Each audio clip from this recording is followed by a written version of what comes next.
இந்த வீடியோவில் நம்ம தேர்தல் தொடர்பான ஆர்டிகல்ஸ்க்கான ஷார்ட்கட் தான் பார்க்க போகிறோம். 324 டு 329 வரைக்கும் பார்த்தீங்கன்னா ஷார்ட்கட் என்னென்னா ஆணையம், பட்டியல், கொடுக்கும், பாராளுமன்ற விதி, மாநில விதி, நீதிமன்ற தடை. இது எப்படி ஞாபகத்தில் வச்சுக்கலாம்னா, தேர்தல் ஆணையம் வந்து பார்த்திங்கன்னா பட்டியலை தயாரித்து கொடுக்கும். யார்கிட்ட கொடுக்கும்னு பார்த்தீங்கன்னா பாராளுமன்றத்திடம் கொடுக்கும். ஸோ பாராளுமன்றம் வந்து பார்த்திங்கன்னா 2 ரூல்ஸ் போடுது. மாநிலத்துக்கிட்ட வந்து பார்த்திங்கன்னா நீங்கள் தேர்தல் விதிகளை ஃபாலோ பண்ணணும்னு சொல்லுது. நீதிமன்றத்திடம் வந்து பார்த்திங்கன்னா நீங்கள் தேர்தல் விவகாரங்களை தலையிடக்கூடாதுன்னு சொல்லுது. இதுதான் ஷார்ட்கட். ஆணையம், தேர்தல் ஆணையம் பட்டியலை தயாரித்து கொடுக்கிறது. யாரிடம் கொடுக்கிறதுன்னு பார்த்தீங்கன்னா பாராளுமன்றத்திடம் கொடுக்கிறது. பாராளுமன்றம் வந்து பார்த்திங்கன்னா 2 ரூல்ஸ் போடுது.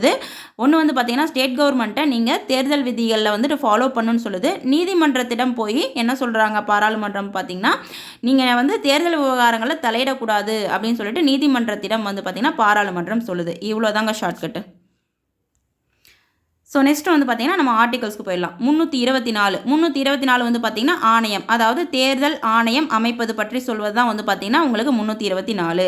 325 வந்து பார்த்திங்கன்னா ஒரே வாக்காளர் பட்டியல், பாகுபாடு இல்லாமல் ஒரே வாக்காளர் பட்டியல். 326 வந்து பார்த்திங்கன்னா 18 வயதுக்கு மேல் அனைவருக்கும் வாக்குரிமை. ஸோ இது ரொம்ப இம்பார்ட்டண்டான ஒன்று, நிறையா டைம் டிஎன்பிஎஸ்சியில் கேட்டிருக்காங்க.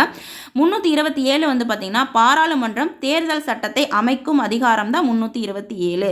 328 வந்து பார்த்திங்கன்னா மாநில சட்டமன்றம் தன் தேர்தல் விதி அமைக்கும் அதிகாரம் தான் வந்து பார்த்தீங்கன்னா 328. 329 வந்து பார்த்தீங்கன்னா தேர்தல் விவகாரங்களில் நீதிமன்றம் தலையிட முடியாது. ஸோ இதான் ஈஸியான ஷார்ட்கட். தேர்தல் ஆணையம் பட்டியலை தயாரித்து கொடுக்கும். யாரிடம் கொடுக்கும்னா பாராளுமன்றத்திடம் கொடுக்கும்.